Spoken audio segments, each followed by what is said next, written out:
Hi friends, സച്ചിയുടെയും രേവതിയുടെയും ഏറ്റവും പുതിയ വിശേഷങ്ങളിലേക്ക് എല്ലാവർക്കും സ്വാഗതം. അങ്ങനെ നമ്മളെല്ലാവരും കാത്തിരുന്ന ഒരടിപൊളി എപ്പിസോഡിൻ്റെ റിവ്യൂ ആണ് പറയാൻ പോകുന്നത്. നമ്മുടെ ചന്ദ്രമതി സച്ചിയോടുള്ള സ്നേഹം അറിയാതെ തന്നെ പുറത്തേക്ക് വരുന്ന ഒരു സൂപ്പർ എപ്പിസോഡാണ് കേട്ടോ. നമ്മുടെ സച്ചിക്ക് ഒരു ആക്സിഡൻറ്റ് സംഭവിക്കുന്നുണ്ട്. അത് നമ്മുടെ ദേവുവിനെ വിവാഹം കഴിക്കാനിരുന്ന അരുണ് പോലീസുകാരനുണ്ടല്ലോ, അവൻ്റെ ബൈക്കിലാണ് കേട്ടോ പോയി തട്ടുന്നത്. അങ്ങനെ സച്ചിയെ പോലീസ് അറസ്റ്റ് ചെയ്യും. സച്ചിയുടെ ലൈസൻസ് തന്നെ കട്ടാക്കുകയും ചെയ്യുന്നുണ്ട്. അങ്ങനെ തൻ്റെ കാറിന് ഒരിക്കലും ബ്രേക്ക് ഇല്ലാതാവുകയില്ല, ആരെങ്കിലും അറിഞ്ഞുകൊണ്ട് ചെയ്തതാണെന്ന് മനസ്സിലാക്കുന്ന സച്ചി ഭാമ സന്ധ്യാസമയത്ത് വീട്ടിൽ വന്നതൊക്കെ റിവൈൻഡ് ചെയ്ത് നോക്കുന്നുണ്ട്. എന്നാൽ നമ്മുടെ ചന്ദ്രമതിയാണോ ഇതിന് പിന്നിലെന്ന് ഇങ്ങനെ സംശയിക്കുന്ന സമയത്താണ് ചന്ദ്രമതി പൊട്ടിക്കരഞ്ഞുകൊണ്ട് പറയുന്നത്, എൻ്റെ മോനെ ഒരിക്കലും ഞാൻ കൊല്ലാൻ നോക്കില്ല എന്നുള്ളത്. അപ്പം നമുക്ക് വീഡിയോ ഫുള്ളായിട്ട് വാച്ച് ചെയ്യണേ. അങ്ങനെ ആന്റണിയുടെ നിർദ്ദേശപ്രകാരം ശ്രുതിയാണെങ്കിൽ ഭാമയുടെ വീട്ടിൽ ചെന്ന് ഭീഷണിപ്പെടുത്തി ഭാമയെ കൊണ്ട് സച്ചിയുടെ കാറിൻ്റെ കീ എടുപ്പിക്കുന്നുണ്ട്. അങ്ങനെ രാത്രിയിൽ തന്നെ സച്ചിയുടെ ആളുകൾ വന്നിട്ട് സച്ചിയുടെ ബ്രേക്ക് വയർ കട്ട് ചെയ്തിട്ടുണ്ട്. അങ്ങനെ ബ്രേക്കിൻ്റെ ഫ്ലൂയിഡ് മൊത്തം ഇറ്റിറ്റ് പോയിക്കൊണ്ടേ ഇരിക്കുകയായിരുന്നു കേട്ടോ രാത്രി ഫുള്ള്. എന്നിട്ട് അവർ ജനലിൽ കൂടി തന്നെ താക്കോല് തിരിച്ച് അതിനുള്ളിലേക്ക് ഇടുന്നുണ്ട്. രാവിലെ തന്നെ ട്രിപ്പ് പോകാനായിട്ട് സച്ചിയും രേവതിയും റെഡിയാവുന്ന സമയത്ത് കീ എവിടെയും അന്വേഷിച്ചിട്ട് കിട്ടുന്നില്ല. അങ്ങനെ സച്ചി പറയുന്നുണ്ട്, ഞാൻ ഇവിടെ തന്നെയാണ് വെച്ചതെന്ന്. അങ്ങനെ രേവതി നോക്കുന്ന സമയത്ത് ഹാളിൽ ആ ജനലിൻ്റെ താഴെ കിടന്ന് അവർക്ക് താക്കോല് കിട്ടുന്നുണ്ട്. അങ്ങനെ രേവതിയും സച്ചി ഒന്നിച്ചു പോകാനിരുന്ന സമയത്താണ് പൂ കൊണ്ടു കൊടുക്കാനായിട്ട് പോവാൻ ഇറങ്ങുന്ന സമയത്ത് രേവതിയുടെ ആ പൂ കെട്ടാൻ പറഞ്ഞ ചേച്ചി നേരിട്ട് വന്ന് പൂമാല എടുത്തുകൊണ്ട് പോകുന്നുണ്ട്. അതുകൊണ്ട് തന്നെ രേവതിയുടെ ആ യാത്ര അവിടെ അങ്ങ് മുടങ്ങാണ് കേട്ടോ. അങ്ങനെ യാത്ര പറഞ്ഞ് സച്ചി പോകുന്നുണ്ട്. രേവതിയാണെങ്കിൽ സൂക്ഷിച്ചു പോണേന്നൊക്കെ പറഞ്ഞിട്ട് പ്രത്യേകം സന്തോഷത്തോടു കൂടി യാത്ര ചെയ്യിക്കുകയാണല്ലോ. അങ്ങനെ സച്ചി വീട്ടിൽ നിന്ന് പുറപ്പെട്ടു എന്ന് ആന്റണിയുടെ ആളുകൾ ഉറപ്പിക്കുന്നുണ്ട്. അങ്ങനെ നമ്മുടെ സച്ചി ഇങ്ങനെ വണ്ടി ഓടിച്ചുകൊണ്ട് പോകുന്ന സമയത്ത് വളവെത്തുന്ന സമയത്താണ് തൻ്റെ കാറിന് ബ്രേക്ക് ഇല്ല എന്നുള്ള സത്യം തിരിച്ചറിയുന്നത്. അങ്ങനെ എവിടെ ഇടിക്കാതിരിക്കാൻ മാക്സിമം ഇങ്ങനെ വെട്ടിച്ചു കൊണ്ടുവന്ന് ഓടിച്ചു വരുന്ന സമയത്താണ് ഇതേ സമയം നമ്മുടെ അരുണും കുറേ പോലീസുകാരും കൂടി ചെക്കിങ്ങിന് വേണ്ടിയിട്ട് വഴിയിൽ ഇങ്ങനെ നിൽക്കുകയാണ് കേട്ടോ. അങ്ങനെ അരുണിൻ്റെ ബൈക്ക് കുറച്ച് അകലെയായിട്ട് നിർത്തിയിട്ടിട്ടുണ്ട്. സച്ചിയുടെ കാറ് പോയി ആ ബൈക്കിൽ അങ്ങ് ഇടിച്ചാണ് കേട്ടോ വണ്ടി അവിടെ നിന്ന് പോകുന്നത്. അരുണിൻ്റെ ബൈക്കിന് കുറച്ച് പൊട്ടലുകളൊക്കെ സംഭവിക്കുകയും അരുണിൻ്റെ ബൈക്കിലിരുന്ന ഹെൽമെറ്റ് തെറിച്ചു വരെ പോകുന്നുണ്ട് കേട്ടോ. അങ്ങനെ ചെക്കിങ്ങിലിരുന്ന പോലീസുകാർ നോക്കുന്ന സമയത്താണ് കാറിനുള്ളിൽ നിന്ന് ഇതൊന്നും അറിയാതെ സച്ചി ഇറങ്ങി വരുന്നത്. സച്ചി ഇറങ്ങി വരുമ്പോൾ മാത്രമാണ് അത് അരുണിൻ്റെ ബൈക്കാണെന്നുള്ളത് പോലും തിരിച്ചറിയുന്നത്. എന്നാൽ പെട്ടെന്ന് തന്നെ പോലീസുകാരെല്ലാവരും കൂടിയിട്ട് സച്ചിയുടെ നേരെ അങ്ങ് അടുക്കുകയാണ്. അരുണിൻ്റെ കൂടെയുള്ള പോലീസുകാരനും ചോദിക്കുന്നുണ്ട്, എന്താടാ നീ മനഃപൂർവ്വം ഈ അരുണിനെ തന്നെ ഫോക്കസ് ചെയ്ത് വഴക്കുണ്ടാക്കാനായിട്ട് നടക്കുവാണോന്നേ? ഈ സമയം അരുണും പറയുന്നുണ്ട്, അതേലോ, നീ എന്താടാ രണ്ടും ഭാഗിച്ച് ഇറങ്ങിയേക്കുവാണോ? നീ എന്നെ കൊല്ലാൻ വേണ്ടി വന്നതായിരിക്കും അല്ലേ? എന്തായാലും ഈ പോലീസുകാരോടാണോ നിന്റെ കളിയെന്നൊക്കെ ചോദിച്ചിട്ട് സച്ചിയോട് എല്ലാവരും കൂടി ഷൗട്ട് ചെയ്യുന്നുണ്ട്. ഈ സമയം സച്ചി പറയുന്നുണ്ട്, അയ്യോ സാറേ, ഞാൻ അറിഞ്ഞുകൊണ്ടൊന്നുമല്ല ചെയ്തത്, എൻ്റെ കാറിന് ബ്രേക്ക് കിട്ടിയില്ല, നിങ്ങളുടെ ബൈക്കാണെന്ന് കൂടി ഞാൻ അറിഞ്ഞില്ല എന്നൊക്കെ പറയുന്നുണ്ടെങ്കിലും അവരാരും സമ്മതിക്കുന്നില്ല കേട്ടോ. അരുണിനും സച്ചിയോട് ഭയങ്കര ദേഷ്യമാണ് വരുന്നത്. അങ്ങനെ സച്ചിയെ ആ കയ്യോടെ തന്നെ പോലീസ് സ്റ്റേഷനിലേക്ക് കൊണ്ടുപോവുകയും സച്ചിയുടെ കാറ് സ്റ്റേഷനിലേക്ക് എടുത്തുകൊണ്ട് വരാൻ വേണ്ടിയിട്ട് മറ്റൊരു കോൺസ്റ്റബിളിനോട് പറഞ്ഞേൽപ്പിക്കുകയാണ് ചെയ്യുന്നത്. അങ്ങനെ വണ്ടി ഓടിച്ചുകൊണ്ട് വരുന്ന കോൺസ്റ്റബിളിന് ചെക്ക് ചെയ്യുന്ന സമയത്താണ് താനെ ബ്രേക്ക് കിട്ടുന്നില്ല ഓടിച്ചു വരുന്ന സമയത്ത്. അങ്ങനെ അയാളുടെ കൈക്കും ചെന്ന് ഇടിച്ച് നിർത്തുന്ന സമയത്ത് ഒരു പരിക്ക് പറ്റുന്നുണ്ട് കേട്ടോ. അങ്ങനെ ആ കോൺസ്റ്റബിൾ വർക്ക്ഷോപ്പിൽ കൊണ്ടുപോയി റെഡിയാക്കുന്ന സമയത്താണ് ഈ ബ്രേക്ക് വയർ കട്ടായി പോയതാണെന്നും ഇത് തന്നെയല്ല ആരും അറിഞ്ഞുകൊണ്ട് കട്ട് ചെയ്തതാണെന്നും ഒക്കെ കോൺസ്റ്റബിളിനോട് വർക്ക്ഷോപ്പുകാരൻ പറയുന്നുണ്ട്. അങ്ങനെ ആ വണ്ടി കോൺസ്റ്റബിള് സ്റ്റേഷനിലേക്ക് എത്തിക്കുന്നുണ്ട്. ഈ സമയം അരുണാണെങ്കിൽ മുകളിലുള്ള ഉദ്യോഗസ്ഥരോട് SIയോടൊക്കെ തന്നെ പറയുന്നുണ്ട്, സാർ ഇയാൾ അറിഞ്ഞുകൊണ്ട് തന്നെ ചെയ്തതാണ്. ഈ സമയം നമ്മുടെ അരുണും സച്ചിയും കൂടിയിട്ട് അങ്ങോട്ടും ഇങ്ങോട്ടും വാക്കേറ്റവും ഉണ്ടായിരുന്നല്ലോ. അതെല്ലാം നമ്മുടെ മഹിമയാണെങ്കിൽ ഫോണിൽ ഷൂട്ട് ചെയ്യുന്നുണ്ട്. ചന്ദ്രമതിയും ശ്രുതിയുടെ കയ്യിലും ആ വീഡിയോസ് എത്തിക്കുന്നുണ്ട്. അങ്ങനെ ശ്രുതി ആ വീഡിയോ ലീക്ക് ആക്കുന്നുണ്ട് കേട്ടോ. ഇത് വൈറലായതോടുകൂടി പോലീസുകാരുടെ നേരെ അതിക്രമിച്ച് കയറിയ ഗുണ്ട എന്ന നിലയിൽ സച്ചിയെ എല്ലാവരും അറിയപ്പെടുകയും സച്ചിയുടെ വണ്ടിയുടെ ലൈസൻസ് വരെ കട്ടാക്കുന്ന ഒരു അവസ്ഥയിലേക്കും എത്തുന്നുണ്ട്. ഇതറിഞ്ഞ് നമ്മുടെ രേവതിയാണെങ്കിൽ പെട്ടെന്ന് തന്നെ സ്റ്റേഷനിലേക്ക് എത്തുന്നുണ്ട്. സച്ചിയെ കുറിച്ചിട്ട് പറയാൻ വേണ്ടിയിട്ട് വന്നതാണെന്നും പറഞ്ഞ്. എന്നാൽ SI സാറില്ല, പുറത്തു പോയിരിക്കുകയാണ്, നിങ്ങൾ വെയിറ്റ് ചെയ്യുമെന്നും പറഞ്ഞ് രേവതിയെ അവിടെ ഇരുത്തിയിരിക്കുകയാണ്. ഈ സമയം നമ്മുടെ കാർ എടുത്തുകൊണ്ട് വരാൻ പോയ ആ കോൺസ്റ്റബിൾ ഉണ്ടല്ലോ, അദ്ദേഹം വന്നിട്ട് മറ്റൊരു പോലീസുകാരനോട് പറയുന്നുണ്ട്, സാർ ഞാൻ ആ അരുൺ സാറിനോട് പറഞ്ഞതാണ്, ഇത് ഒരിക്കലും അയാൾ അറിഞ്ഞുകൊണ്ട് ചെയ്തതല്ല, ഇതെന്തോ ഒരു ശരിക്കും ബ്രേക്ക് പോയതാണെന്നൊക്കെ. എന്നാൽ അദ്ദേഹത്തിനോട് എത്ര പറഞ്ഞിട്ടും അദ്ദേഹം ആ സച്ചി എന്ന് പറഞ്ഞ ആളോട് എന്തോ വൈരാഗ്യമുള്ളതുപോലെയാണ്, അദ്ദേഹത്തിനെ ഒരു പാഠം പഠിപ്പിക്കാൻ തന്നെയാണെന്നും പറഞ്ഞ് ഇത് തൽക്കാലം ആരോടും പറയണ്ടെന്നാ പറഞ്ഞിരിക്കുന്നതെന്നെ. അങ്ങനെ ആ കോൺസ്റ്റബിളും രണ്ടുപേരും തമ്മിൽ സംസാരിക്കുന്നത് നമ്മുടെ രേവതി കേൾക്കുന്നുണ്ട്. പെട്ടെന്ന് തന്നെ രേവതി അവരുടെ അടുത്തേക്ക് ചെല്ലുന്നുണ്ട്. രേവതി അവരുടെ അടുത്തേക്ക് ചെന്നിട്ട് ചോദിക്കുന്നുണ്ട്, സാർ ഇപ്പോൾ പറഞ്ഞ കാര്യങ്ങളൊക്കെ സത്യമല്ലേന്നേ? എന്താ നിങ്ങളാരാ, നിങ്ങൾ എന്താ ചോദിക്കുന്നതെന്ന് ചോദിക്കുന്ന സമയത്ത് രേവതി പറയുന്നുണ്ട്, സാർ നിങ്ങൾ ഇപ്പോൾ സംസാരിച്ച ആ സച്ചി എന്ന് പറയുന്ന ആളുടെ വൈഫാണ് ഞാൻ.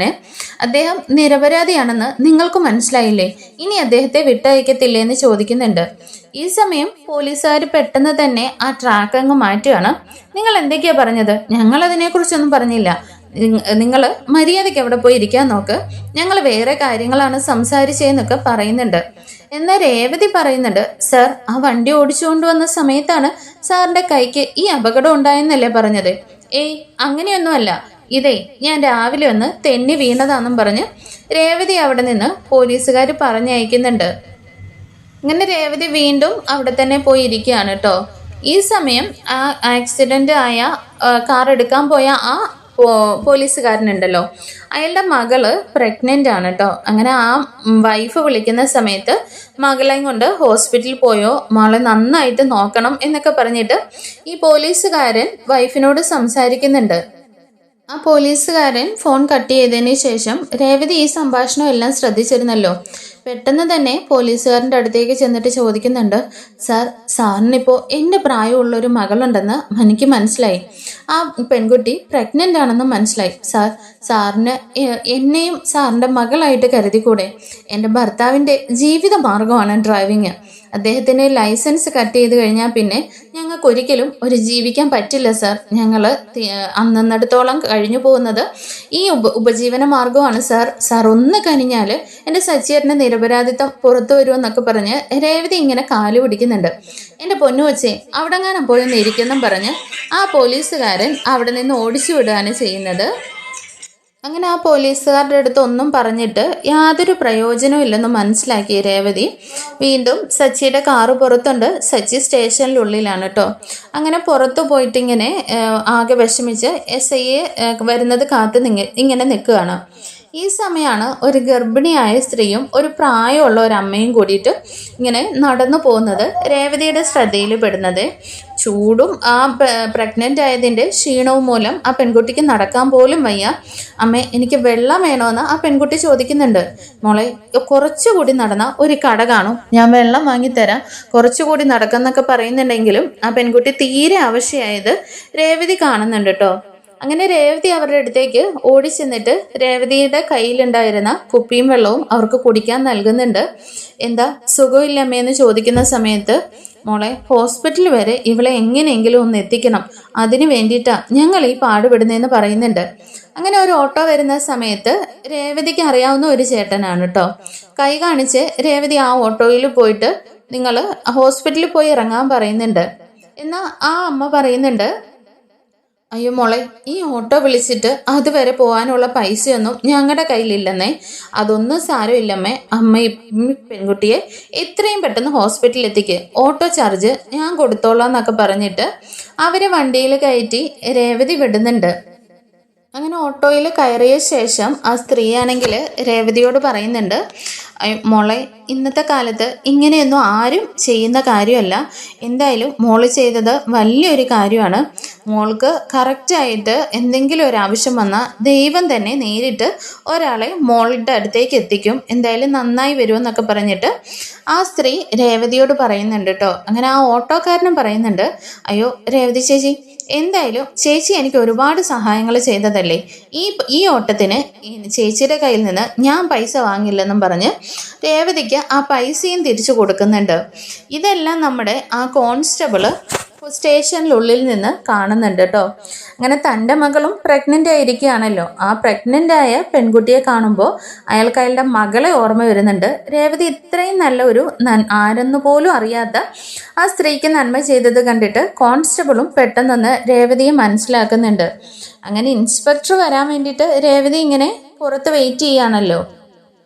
അങ്ങനെ ഇൻസ്പെക്ടർ പെട്ടെന്ന് തന്നെ ജീപ്പിൽ വന്ന് ഇറങ്ങുന്നുണ്ട് കേട്ടോ. ഈ സമയം രേവതി ഉള്ളിലേക്ക് കയറാൻ ശ്രമിക്കുന്നുണ്ടെങ്കിലും അവർ പറയുന്നുണ്ട് പുറത്ത് നിൽക്കാനേ. അങ്ങനെ സച്ചിയെ വിളിച്ചതും ഇൻസ്പെക്ടർ കാര്യങ്ങളൊക്കെ ചോദിക്കുന്നുണ്ട്. എന്തായാലും ഇവനെ ലോക്കപ്പിനുള്ളിലേക്ക് ഇട്ടേര്. ഒരു പോലീസുകാരനെ ആണ് ഇവൻ അപകടപ്പെടുത്താൻ ശ്രമിച്ചത്. വധശ്രമത്തിന് കേസ് രജിസ്റ്റർ ചെയ്തിട്ട് ഇയാളുടെ ലൈസൻസും കട്ട് ചെയ്തേക്കെന്ന് ആ ഇൻസ്പെക്ടർ പറയാണ്. ഇത് കേൾക്കുമ്പോഴേക്കും രേവതി ഓടി ചെന്നിട്ട് പറയുന്നുണ്ട്, സാർ, ഒരിക്കലും സച്ചിയേട്ടൻ അറിഞ്ഞുകൊണ്ടല്ല, കാറിൻ്റെ ബ്രേക്ക് പോയതാണ് സാർ എന്നൊക്കെ പറയുന്നുണ്ടെങ്കിലും അദ്ദേഹം രേവതിയെ വഴക്ക് പറഞ്ഞിട്ട് ഈ സ്ത്രീയെ പുറത്തേക്കൊക്കെ അവനെ ലോക്കപ്പിൽ വിട്, 14 ദിവസത്തേക്ക് ജാമ്യം പോലും ഇല്ലാതെ ഇരിക്കണമെന്നൊക്കെ പറഞ്ഞ് ആ ഇൻസ്പെക്ടർ ഇങ്ങനെ ദേഷ്യപ്പെടുകയാണ്. ഈ സമയം രേവതി പോയിട്ട് കൈവയ്യാത്ത പോലീസുകാരനുണ്ടല്ലോ അയാളുടെ അടുത്ത് വീണ്ടും പോയി കാല് പിടിക്കുന്നുണ്ട്. സാർ ഒന്ന് പറ, സാറിൻ്റെ മകളെ പോലെ വിചാരിച്ചാൽ മതി. എൻ്റെ സച്ചിയേട്ടൻ നിരപരാധിയാണെന്ന് സാറിന് മാത്രമാണ് ഇപ്പോൾ അറിയാവുന്നത്.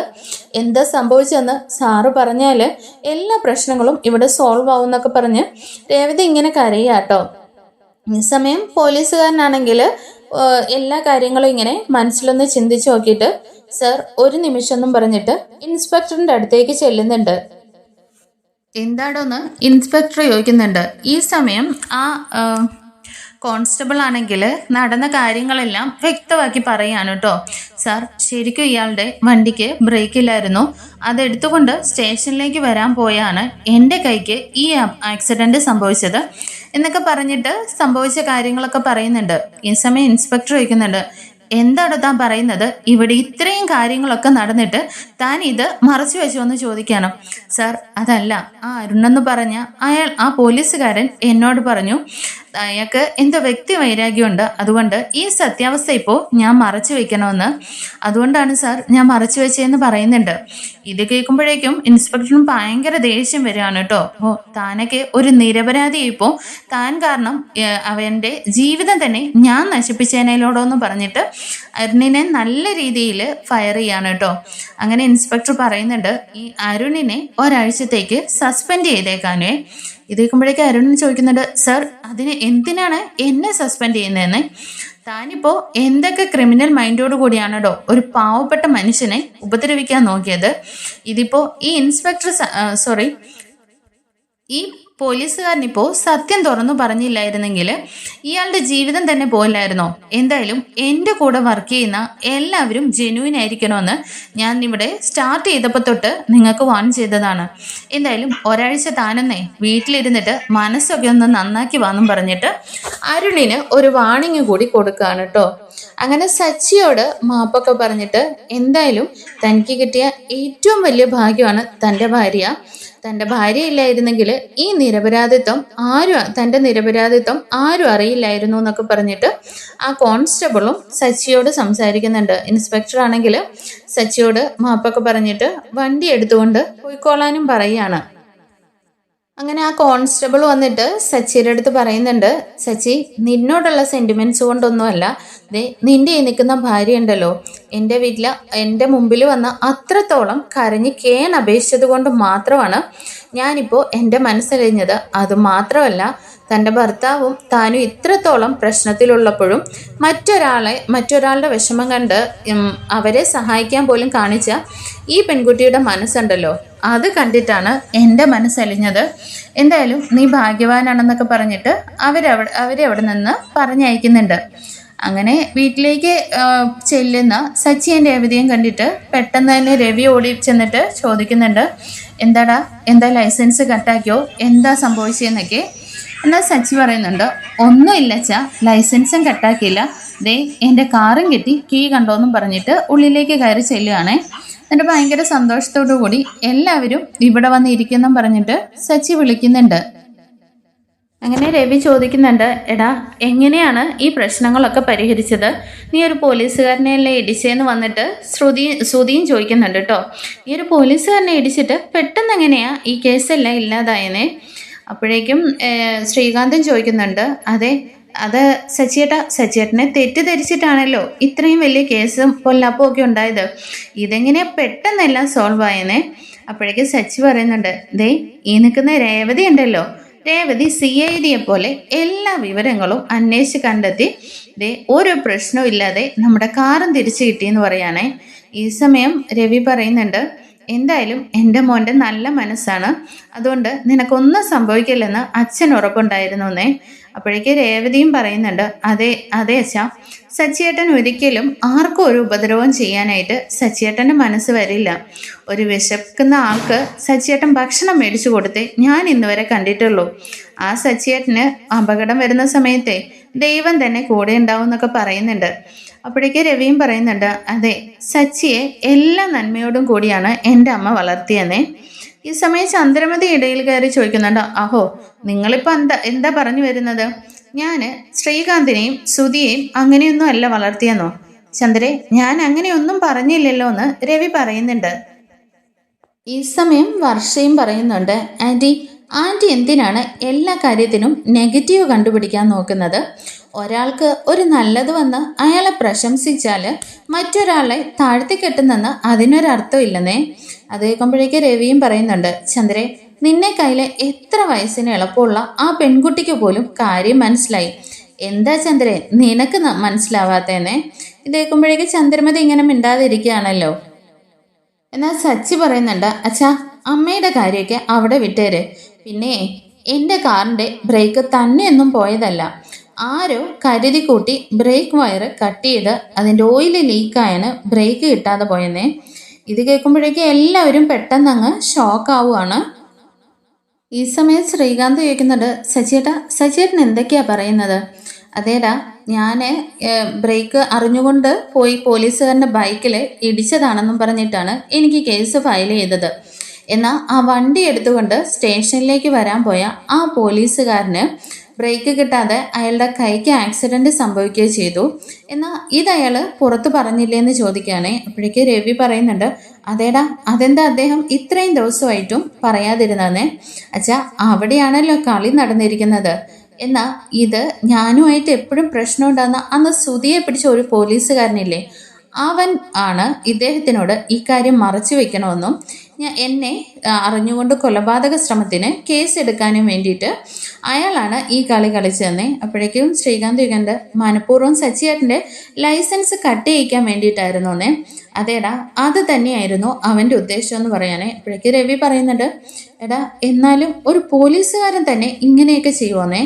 അത് തന്നെയാണ് അച്ഛാ, അത് അവിടെയാണ് പ്രശ്നം.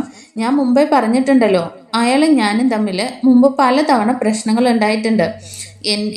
ഞാനുമായിട്ട് വഴക്കുണ്ടാക്കിയത് മൂലം അയാൾക്ക് സസ്പെൻഷൻ പോലും കിട്ടിയിട്ടുണ്ട്. അയാൾ പറഞ്ഞത് മൂലം ആ കോൺസ്റ്റബിൾ മറച്ചു വെച്ചതാണ്. എന്നാൽ രേവതി അവിടെ ചെന്ന് സംസാരിച്ചതിന് ശേഷം അയാൾക്ക് മനംമാറ്റം ഉണ്ടായിട്ട് സത്യങ്ങളൊക്കെ തുറന്നു പറയുകയാണ് ചെയ്തത്. അതുകൊണ്ട് തന്നെ ആ ഇൻസ്പെക്ടർ അവന് നല്ല രീതിയിൽ വഴക്കം കൊടുത്തു. ഞങ്ങളെ എല്ലാം അറിഞ്ഞിട്ട് വെറുതെ വിടുകയാണ് ചെയ്തതെന്ന് സച്ചി പറയുന്നുണ്ട്.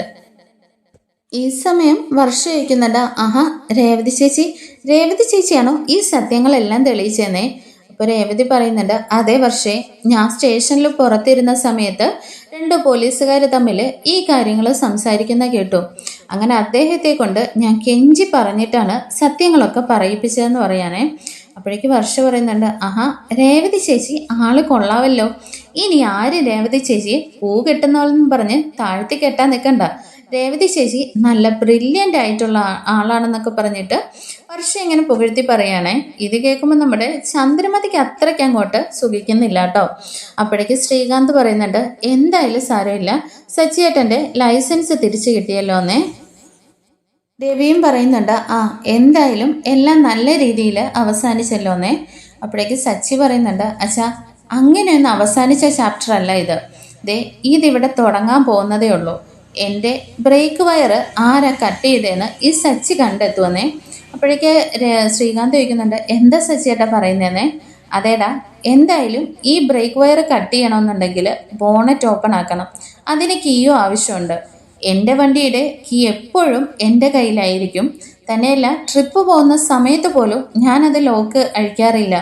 എവിടെയെങ്കിലും പോകുന്ന സമയത്താണെങ്കിലും കീ ഞാൻ കയ്യിൽ നിന്ന് താഴെ വെക്കാറ് പോലുമില്ല. എൻ്റെ വണ്ടി ഞാൻ മാത്രമേ ഉപയോഗിക്കാറുള്ളൂ. അങ്ങനെയുള്ള സാഹചര്യത്തിൽ എൻ്റെ ബോണറ്റ് ഓപ്പൺ ചെയ്ത് ബ്രേക്ക് വയർ കട്ട് ചെയ്ത് വിടണമെന്നെങ്കിൽ മറ്റാരോ കരുതി കൂട്ടി തന്നെ ചെയ്തതാണ്. പിന്നെ തലേന്ന് വണ്ടി ആക്സിഡൻ്റ് ആകുന്നതിന് തലേന്ന് വരെ എൻ്റെ വണ്ടി നല്ല കണ്ടീഷനിലാണ് ഉണ്ടായിരുന്നത്. പിന്നെ അന്ന് ഇവിടെ നിർത്തിയിട്ടിരുന്ന സമയത്ത് രാത്രി ആരോ പണിതാണെന്ന് സച്ചി പറയുന്നുണ്ട്. ശ്രീകാന്ത് വീണ്ടും ചോദിക്കുന്നുണ്ട്, സച്ചിയേട്ടൻ എന്താ പറഞ്ഞു വരുന്നതെന്നേ. അതേടാ, അന്ന് രാത്രിയിൽ ഈ വീട്ടിൽ നിന്ന് ആരോ കീ എടുത്തിട്ട് അത് ചെയ്തതാണെന്നേ. അപ്പോഴേക്ക് രവി പറയുന്നുണ്ട്, നീ എന്താടാ പറയുന്നത്? ഒരു ബ്രേക്ക് ഓയിലിൻ്റെ വയറ് കട്ട് ചെയ്യാന്ന് പറഞ്ഞാൽ പിന്നീട് അയാളുടെ ജീവന് തന്നെ അപകടം സംഭവിക്കുമെന്ന് അറിയാവുന്ന കാര്യമാണ്. എന്തായാലും ഈ വീട്ടിൽ നിന്ന് അങ്ങനെ ആരെങ്കിലും ചെയ്യുമോന്നേ. അപ്പോഴേക്ക് സച്ചി പറയുന്നുണ്ട്, അച്ഛാ എന്തായാലും ഈ വീട്ടിനുള്ളിൽ വെച്ച താക്കോല് ആരാണ് പുറത്തെടുത്ത് കൊടുത്തതെന്ന് എന്തായാലും ഞാൻ കണ്ടെത്തുമെന്നേ. എന്നിട്ടിങ്ങനെ സച്ചി പറയുന്നുണ്ട്, എന്തായാലും ശ്രീകാന്തും വർഷയും ഒരിക്കലും അങ്ങനെ ചെയ്യില്ലല്ലേ രേവതിയെന്നേ. അപ്പോഴേക്ക് രേവതി പറയുന്നുണ്ട്, എന്താ സച്ചിയേട്ടാ ഇത്? അങ്ങനെ അവരുടെ പേര് നമ്മളൊന്ന് മനസ്സിൽ ചിന്തിക്കാൻ പോലും പാടില്ലെന്നേ. പിന്നെ ആരായിരിക്കും എന്നും പറഞ്ഞ് ഇങ്ങനെ സച്ചി ഇങ്ങനെ അടുത്ത ആളുകളിലേക്ക് കണ്ണോടിക്കാനേ. അപ്പോഴേക്ക് ചന്ദ്രമതി പെട്ടെന്ന് പറയുന്നുണ്ട്, അതെ, നാട്ടിലുള്ള ആളുകളോട് മുഴുവൻ വഴക്കുണ്ടാക്കലാണല്ലോ നിന്റെ പരിപാടി, അവരാരെങ്കിലും ചെയ്തു വിട്ടതായിരിക്കുമെന്നേ. ഈ സമയം സച്ചി പറയുന്നുണ്ട്, ഈ വീട്ടിൽ നിന്നുള്ള ആരും ബ്രേക്ക് വയർ കട്ട് ചെയ്ത് കാണുകയല്ല, ഈ വീട്ടിൽ നിന്നുള്ളവരാണ് കീ എടുത്തു കൊടുത്തതെന്ന് പറഞ്ഞിട്ട് വീണ്ടും ചന്ദ്രമതിയെ തന്നെ ഇങ്ങനെ നോക്കുകയാണ് കേട്ടോ. അപ്പോഴേക്ക് ചന്ദ്രമതിക്ക് ആകെ അങ്ങ് വെപ്രാളം ആവാണ്. രവിയേട്ടാ, ഇവൻ എന്താ പറഞ്ഞു വരുന്നത്? ഞാനാ താക്കോൽ എടുത്തു കൊടുത്തേന്നോ? ഇവൻ എന്തായാലും എന്നെ ഇതുവരെ ഞാൻ പ്രസവിച്ച അമ്മയായിട്ട് കണ്ടിട്ടില്ല, ഞാനും ഇതുവരെ അങ്ങനെ കണ്ടിട്ടില്ല എന്ന് കരുതിയിട്ട് ഞാൻ പ്രസവിച്ച എൻ്റെ മകനെ കൊല്ലാനായിട്ട് ഞാൻ നോക്കുമെന്ന് തോന്നുന്നുണ്ടോന്നൊക്കെ രവിയോട് പറഞ്ഞിട്ട് ചന്ദ്രമതി ആകെ അങ്ങ് ടെൻഷൻ ആവുകയാണ് കേട്ടോ. ഞാൻ പ്രസവിച്ച എൻ്റെ മകനെ ഒരിക്കലും ഞാൻ കൊല്ലാൻ നോക്കില്ലെന്നൊക്കെ പറയുന്നുണ്ട്. ഈ സമയം സച്ചി ചോദിക്കുന്നുണ്ട്, അതൊക്കെ ഇരിക്കട്ടെ, അമ്മ എന്തിനാണ് ഇപ്പം ഇത്രയും ടെൻഷൻ ആവുന്നതെന്നേ. ചന്ദ്രമതി എപ്പോഴേക്കും പറയുന്നുണ്ട്, പിന്നെ നീ എന്താടാ പറഞ്ഞു വരുന്നത്? ഞാൻ നിന്നെ കൊല്ലാൻ നോക്കിയെന്നോന്നൊക്കെ പറഞ്ഞിട്ട് പറയുമ്പോഴേക്കും നമ്മുടെ ചന്ദ്രമതിയുടെ കണ്ണൊക്കെ അങ്ങ് നിറയാണ് കേട്ടോ. അപ്പോഴേക്കും സച്ചി പറയുന്നുണ്ട്, നിങ്ങൾ കൂടുതൽ ടെൻഷനാവൊന്നും വേണ്ട, എന്തായാലും നിങ്ങളത് ചെയ്യില്ലെന്നുള്ളത് എനിക്കറിയാം. എന്നോട് നിങ്ങൾക്ക് വിരോധമൊക്കെ ആണെങ്കിലും എന്തായാലും എന്നെ കൊല്ലാനൊന്നും നിങ്ങൾ നോക്കില്ലെന്ന് എനിക്കറിയാമെന്നും പറഞ്ഞിട്ട് സച്ചിയുടെ കണ്ണും ഇങ്ങനെ നിറയാണ് കേട്ടോ. അങ്ങനെ എല്ലാവരുടെയും മുമ്പിൽ വെച്ച് തന്നെ രണ്ടുപേരുടെയും ഉള്ളിൻ്റെ ഉള്ളിലിരിക്കുന്ന ആ സ്നേഹം എല്ലാവർക്കും അങ്ങ് മനസ്സിലാവുന്നുണ്ട്. പെട്ടെന്ന് തന്നെ രവി ഇടയിൽ കയറി പറയുന്നുണ്ട്, കേട്ടല്ലോ ചന്ദ്രൻ, അവൻ പറഞ്ഞത് കേട്ടല്ലോ, എന്തായാലും അവൻ നിന്നെ സംശയിക്കുന്നില്ലെന്നേ. അപ്പോഴേക്ക് ചന്ദ്ര ചോദിക്കുന്നുണ്ട്, ഓഹോ അങ്ങനെയാണെങ്കിൽ പിന്നെ ഈ വീട്ടിലുള്ളവരെ മുഴുവൻ നിർത്തി ഇവൻ എന്തിനാ ക്വസ്റ്റ്യൻ ചെയ്യുന്നതെന്നേ. അപ്പോഴേക്കും സച്ചി പറയുന്നുണ്ട്, എന്തായാലും ഈ വീട്ടിനുള്ളിൽ നിന്ന് എൻ്റെ ചാവി എടുത്തു കൊടുത്തത് ഇവിടെ ഉള്ളവർ തന്നെയാണ്, അതാരാണെന്ന് കണ്ടെത്തണമല്ലോ. പിന്നെ ആരായിരിക്കും എന്ന് പറഞ്ഞിട്ട് സച്ചി നേരെ പോകുന്നത് സുധിയുടെ അടുത്തേക്കാണ് കേട്ടോ. ഏട്ടാന്ന് വിളിച്ചിട്ട്. അപ്പോഴേക്കും സുധി പെട്ടെന്ന് അങ്ങ് പരിഭ്രമിക്കുന്നുണ്ട്, ആഹാ നീ കൊള്ളാമല്ലോ, നീ എന്താ പറയുന്നത്? ഞാനാ താക്കോലെടുത്ത് കൊടുത്തേന്നോ? നിന്റെ കാറിൻ്റെ ബ്രേക്ക് വയർ കട്ട് ചെയ്ത് വിട്ടിട്ട് എനിക്ക് എന്ത് ചെയ്യാനാണ്? അങ്ങനെയൊക്കെ ചിന്തിക്കാനായിട്ട് ഞാനെന്താ ക്രിമിനലാണോ? I am a businessman പറഞ്ഞിട്ട് സുധി ഇങ്ങനെ നിൽക്കുകയാണ് കേട്ടോ. അപ്പോഴേക്കും ശ്രീകാന്തും പറയുന്നുണ്ട്, സച്ചിയേട്ടാ എന്തായാലും സുധിയേട്ടൻ നമ്മുടെ സ്വന്തം ഏട്ടൻ തന്നെയല്ലേ, അതുകൊണ്ട് ഒരിക്കലും സുധിയേട്ടൻ സച്ചിയേട്ടനെ കൊലപ്പെടുത്താനൊന്നും ചിന്തിക്കുകയല്ലെന്നേ. അപ്പോഴേക്കും സച്ചി പറയുന്നുണ്ട്, അതെനിക്കും അറിയാടാ, എന്തായാലും അവൻ അതിനും വേണ്ടിയുള്ള ബുദ്ധിയും ഇല്ല, അതിനുള്ള ധൈര്യവും ഇല്ലെന്നും പറഞ്ഞിട്ട് സുധിയുടെ അടുത്ത് നിന്നും സച്ചി പതുക്കെ ഇങ്ങ് മാറുന്നുണ്ട്. അങ്ങനെ സച്ചിയാണെങ്കിൽ വീണ്ടും പോയി ആ സോഫയിലേക്ക് അങ്ങ് ഇരിക്കുകയാണ് കേട്ടോ. അപ്പോഴേക്ക് രേവതി ചോദിക്കുന്നുണ്ട്, എന്താ സച്ചിയായിട്ട് ആലോചിക്കുന്നതെന്നേ. അല്ല രേവതി, പതിവില്ലാത്ത സമയത്ത് അന്ന് ഭാമ ആൻറ്റി ഇവിടെ കയറി വന്നല്ലോ, അതെന്തിനാ വന്നേന്നേ. ആ പതിവില്ലാത്ത സമയമാണ് സച്ചിയേട്ടാ, സന്ധ്യ സമയത്തൊന്നും ഭാമ ആൻറ്റി വരില്ല, എന്നാലും വർഷയെ കാണാൻ വേണ്ടിയിട്ട് വർഷയ്ക്ക് സ്വീറ്റ്സുമായിട്ട് വന്നതാന്ന് പറയാനേ. അപ്പോഴേക്കും ചന്ദ്രയും പറയുന്നുണ്ട്, അതേടാ നീ എന്തിനാ ഇനി ഭാമയെ സംശയിക്കാൻ വേണ്ടി പോവാണോ, അവള് വർഷയെ കാണാൻ വേണ്ടി വന്നതാണ്, അവൾ അത് കഴിഞ്ഞ ഉടനെ പോവുകയും ചെയ്തല്ലോന്നേ. അപ്പോഴേക്ക് രവി പറയുന്നുണ്ട്, എന്തായാലും ഭാമ വന്ന സമയത്ത് ഭാമയ്ക്ക് വല്ലാത്തൊരു ടെൻഷൻ ഉണ്ടായിരുന്നു, അത് നമ്മളെല്ലാം ചിന്തിച്ചതല്ലേ. ബെല്ലടിക്കുന്ന സമയത്ത് എന്തിനാണ് ഭാമേ ഞങ്ങൾക്ക് ചെവി കേൾക്കാം അത്രയും ബെല്ലടിച്ചതെന്ന് ചോദിച്ച സമയത്ത് ഭാമ പറയുകയും ചെയ്തു എനിക്ക് വിറച്ചിട്ടാണെന്ന്. അപ്പോൾ ഞാനതത്ര സീരിയസ് ആക്കിയില്ലാന്ന് രവിയും പറയുന്നുണ്ട് കേട്ടോ. അപ്പോഴേക്ക് സച്ചി ഇങ്ങനെ ചാടി അങ്ങ് എഴുന്നേക്കാണ് കേട്ടോ. അപ്പോൾ ഭാമ ആൻറ്റി എൻ്റെ താക്കോൽ എടുക്കാൻ വേണ്ടിയിട്ടാണോ ഇവിടെ വന്നതെന്നേ. അപ്പോഴേക്ക് രേവതി പറയുന്നുണ്ട്, സച്ചിയേട്ടാ ഭാമ ആൻറ്റി അങ്ങനെയൊന്നും സംശയിക്കല്ലേന്നേ. ഭാമ ആൻറ്റി ആണെങ്കിൽ സച്ചിയേട്ടനെ കാണാൻ വേണ്ടിയിട്ട് കൂടി ഇവിടെ വെയിറ്റ് ചെയ്തിട്ടാണ്, സച്ചിയേട്ടനെ കണ്ടാലേ മനസ്സിനൊരു സന്തോഷം ഉണ്ടാവും എന്ന് പറഞ്ഞിട്ടാണ് സച്ചിയേട്ടന് വേണ്ടി വെയിറ്റ് ചെയ്തേന്നേ. അപ്പോഴാണ് നമ്മുടെ സച്ചിക്ക് മനസ്സിലാക്കുന്നത്, രേവതി ഞാൻ അപ്പോഴേ പറഞ്ഞില്ലേ, ആവശ്യമില്ലാതെ നമ്മളെ ഒരാൾ പുകഴ്ത്തുന്നുണ്ടെങ്കിൽ നമുക്ക് എന്തെങ്കിലും പണി തരാനായിരിക്കുമെന്ന്. അവിടെ തന്നെയാണ് കൃത്യമായിട്ടുള്ള പോയിന്റ് ഇരിക്കുന്നതെന്നേ. അപ്പോഴേക്ക് ചന്ദ്രമതി അങ്ങ് പെട്ടെന്ന് അങ്ങ് ഷോക്കാവുകയാണ് കേട്ടോ. എടാ നീ എന്താ പറഞ്ഞത്, എന്താ നീ പറഞ്ഞു വരുന്നത്, ഭാമയാണ് നിന്റെ താക്കോൽ എടുത്ത് ബ്രേക്ക് വയർ കട്ട് ചെയ്തേന്നോ, അവക്കെന്താണ് നിന്റെ ബ്രേക്ക് കട്ട് ചെയ്തിട്ട് കാര്യമെന്നൊക്കെ ചോദിക്കുന്നുണ്ട്. അമ്മയുടെ കൂട്ടുകാരിയൊക്കെ ആയിരിക്കും, ഭാമയാൻറ്റി ഒരിക്കലും അങ്ങനെ ചെയ്യുമെന്ന് ഞാൻ വിശ്വസിക്കുന്നില്ല. എന്നാൽ ഈ വീട്ടിൽ നിന്ന് താക്കോലെടുത്ത് മറ്റാർക്കോ വേണ്ടി ഭാമയാൻറ്റി അത് ചെയ്തിട്ടുണ്ടെന്ന് സച്ചി പറയുന്നുണ്ട്. ഈ സമയത്താണ് നമ്മുടെ ചന്ദ്രമതിയുടെയും മനസ്സിലൂടെ ആ ദൃശ്യങ്ങളൊക്കെ ഇങ്ങനെ മിന്നി മറയുന്ന കേട്ടോ. ഭാമയാണെങ്കിൽ പരിഭ്രമിച്ചിട്ട് ആ ഷോക്കേസിൻ്റെ അവിടെ പോയി നിൽക്കുന്നതും ചന്ദ്രമതി പെട്ടെന്ന് തന്നെ വിളിച്ച്, എന്താ ഭാമേ നീ പോയില്ലെന്ന് ചോദിക്കുന്ന സമയത്ത് ഞാൻ പോവുകയാണെന്നും പറഞ്ഞ് വെപ്രാളം പിടിച്ച് കൈ ചുരുട്ടിപ്പിടിച്ച് പോയതൊക്കെ ഇങ്ങനെ ചിന്തിക്കുന്നുണ്ട്. എന്നാൽ ചന്ദ്രമതി അവിടെ മറ്റുള്ളവരോട് ആരോടും പറയുന്നില്ല കേട്ടോ. എന്നാലും ഭാമ എന്തിനായിരിക്കും അങ്ങനെ ചെയ്തത്, ഭാമ ആയിരിക്കുമോ, ആയിരിക്കില്ല എന്നൊക്കെ ഇങ്ങനെ സ്വയം ഇങ്ങനെ പറയുന്നുണ്ടെങ്കിലും വീണ്ടും വീണ്ടും ചന്ദ്രമതി ഇങ്ങനെ റിവൈൻഡ് ചെയ്ത് നോക്കുന്നുണ്ട്. ഈ സമയം സച്ചി പറയുന്നുണ്ട്, എന്തായാലും ഭാമയാൻറ്റി മൂലമാണ് ശ്രുതി പൗഡർ എടുത്തി പ്രഗ്നൻ്റ് ആണെന്നുള്ളത് നമ്മളെ ഇവിടെ അറിയിച്ചത്. അപ്പോൾ പൗഡർ ഏട്ടത്തിയുടെ എന്തോ കുബുദ്ധി തന്നെയാണ് ഇതിന് പിന്നിലെന്ന് സച്ചി പറയുന്നുണ്ട്. ഇത് കേൾക്കുമ്പോഴേക്കും ശ്രുതി ആകെ അങ്ങ് ടെൻഷൻ ആവാണ് കേട്ടോ. സച്ചി ആവശ്യമില്ലാതെ നിങ്ങൾ വീണ്ടും ശ്രുതിയെ പറയണ്ട, ശ്രുതി എന്നോടുള്ള ഇഷ്ടം മൂലം ഈ വീട്ടിൽ കയറി പറ്റാൻ വേണ്ടിയിട്ട് പ്രഗ്നൻ്റ് ആണെന്ന് പറഞ്ഞതൊക്കെ ശരിയാണ് എന്ന് കരുതിയിട്ട് നിന്നെ കൊലപ്പെടുത്താനൊന്നും ശ്രുതി നോക്കില്ലെന്നൊക്കെ പറയുന്നുണ്ട്. എന്നാ വർഷ പറയുന്നുണ്ട്, അതെ സച്ചിയേട്ടാ എന്തായാലും ആ ഒരു സച്ചിയേട്ടൻ്റെ ചിന്ത എനിക്ക് ശരിയാണെന്നാ തോന്നുന്നത്. ഇത്രയും കള്ളത്തരങ്ങളൊക്കെ ചെയ്യുന്ന ആള് സച്ചിയേട്ടനെ എന്തിന് അപകടപ്പെടുത്താൻ നോക്കിയെന്നും കൂടി നമ്മൾ ചിന്തിക്കണമല്ലോ. സച്ചിയേട്ടൻ കാരണമല്ലേ അവരുടെ ചെറിയച്ഛൻ്റെയും മലേഷ്യ കഥയൊക്കെ പൊളിഞ്ഞത്. അപ്പോൾ ശ്രുതിയേട്ടത്തി തന്നെയാണെന്ന് ശ്രീകാന്തും പറയുന്നുണ്ട് കേട്ടോ. അങ്ങനെ എല്ലാവരുടെയും സംശയങ്ങൾ ശ്രുതിക്ക് നേരെ നീളുകയാണ്. സച്ചി ഇനി നേരെ പോകുന്നത് നമ്മുടെ ഭാമയുടെ അടുത്തേക്കാണ്. ഭാമയെ കൊണ്ട് സത്യങ്ങൾ പറയിപ്പിക്കുന്നുണ്ടോയെന്നൊക്കെ നമുക്ക് അടുത്ത എപ്പിസോഡിൽ കാത്തിരുന്ന് കാണാം. അതുവരേക്കും thank you for watching. Twist നിറഞ്ഞ എപ്പിസോഡുകൾക്കായിട്ട് നമ്മുടെ ചാനൽ ഇഷ്ടമായ ഒന്ന് ലൈക്ക് ചെയ്തും ഹൈപ്പ് ചെയ്തും സബ്സ്ക്രൈബ് ചെയ്തും സപ്പോർട്ട് ചെയ്യണേ. ബായ്. അങ്ങനെ നമ്മുടെ ചന്ദ്രമതിയുടെ ഉള്ളിലുള്ള സ്നേഹം സച്ചിയോട് പുറത്തു വരുന്നുണ്ട്. എൻ്റെ മോനെ നീ കൊല്ലാൻ ശ്രമിച്ചോടി എന്ന് ചോദിച്ചിട്ട് ഭാമയുടെ അടുത്തേക്കും ചെല്ലുന്നുണ്ട് കേട്ടോ.